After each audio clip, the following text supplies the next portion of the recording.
Good morning, or good afternoon. My name is Charles Overall, as previously stated in my last two lectures. But if y'all remember my very first lecture, I'm also somebody else. I'm also Staff Sergeant Charles Overall.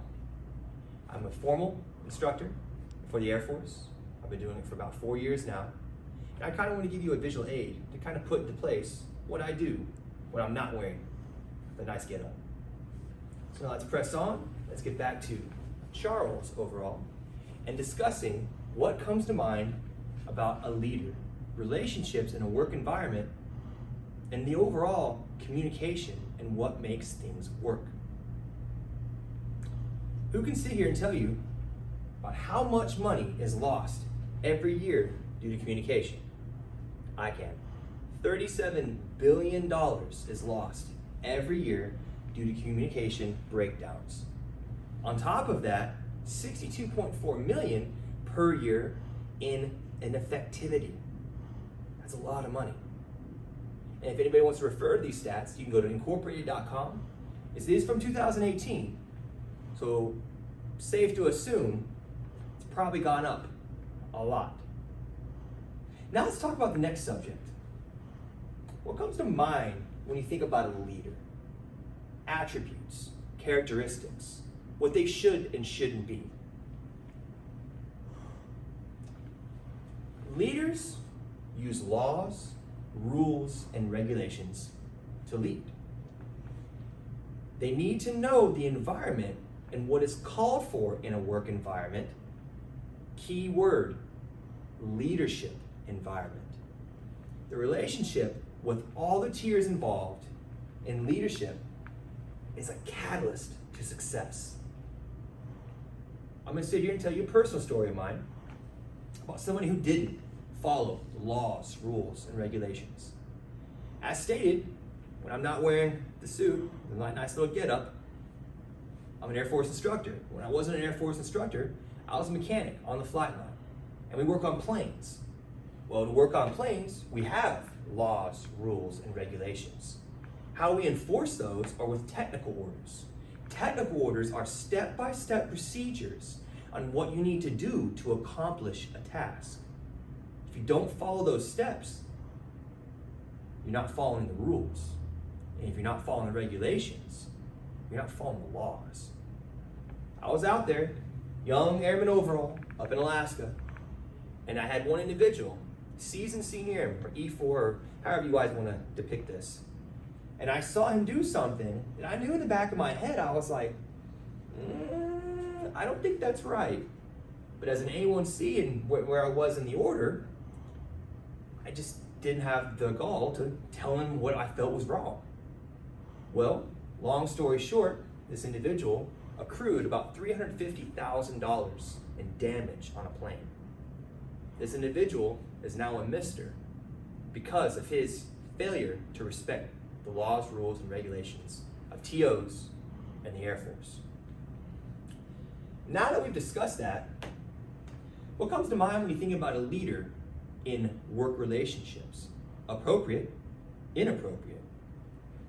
Work relationships can be put into many terms, but the biggest thing, keep it professional at all times, or at least to the best of your ability. Know what could be deemed as over the edge or as appropriate. In the military, we have Air Force instructions, or AFIs. These are guidances on what we have to follow. We even have a professional and unprofessional guidance, as in 362909. That gives us the rules on where we should go and where we shouldn't go, who we should associate with and who we should associate with, what is deemed professional and what is deemed unprofessional. You want to try and make the work environment a healthy one by keeping relationships professional and meaningful. Know your place in the work environment and know what's okay and not okay. Communicate. Just this past weekend, I was home. I was playing my game, the new Pokemon Snap that came out. And my wife was trying to do something nice for my boy. He was trying to take her to the pool. Well, I'm sitting in the back, playing my game, and I hear, Wyatt, Wyatt, Wyatt. I proceeded to hear that 3 more times, 6 times she tried calling for him to get him to come to the room, to put some swimming trunks on, to go have fun with his friends. Well, me, being the dad, I thought, this kid is not ignoring his mother right now when she is trying to do something nice for him. That's not how this is gonna work, and this is not how this is gonna pan out. So I get up and I storm around the corner and I'm like, what? He comes running around with his hoverboard, helmet on, frantically throwing stuff down, tries to run by me. I pick him up and I was like, why are you not listening to your mother? You respect her. You always respect her. And he pretty much told me I couldn't hear her. Well, hey, guess what? That was just a breakdown in communication. That's all that was. And that's all that we need to work on. So now let's roll into the last portion, like I just mentioned, communication. 70 to 80% of breakdowns in communications lead to troubles in the work environment. Communication. This to me is the biggest thing to talk about and to emphasize. Stats don't lie, as I previously said. 70 to 80% of all leadership framework makes up the leadership as a whole. And this is per lifesize.com. If you and coworkers you work with, you have a breakdown, fix it quick. Once you start bridging that gap, it's really hard to bring it back. Also, I have another personal story with my son Wyatt. Soccer. He's really good at soccer, but he doesn't know how to communicate with me when I'm coaching. He'll be out there running 1,000,000 miles a minute, but he's not listening to me portray the communication that I'm trying to get to him. Last weekend, he played a team that was rather hard. It was this travel team that he wants to be on, which is fine and dandy. He wanted to beat him so bad that I wanted to support him the best I could. But he didn't communicate with me the entire time. He didn't let me know what was going on.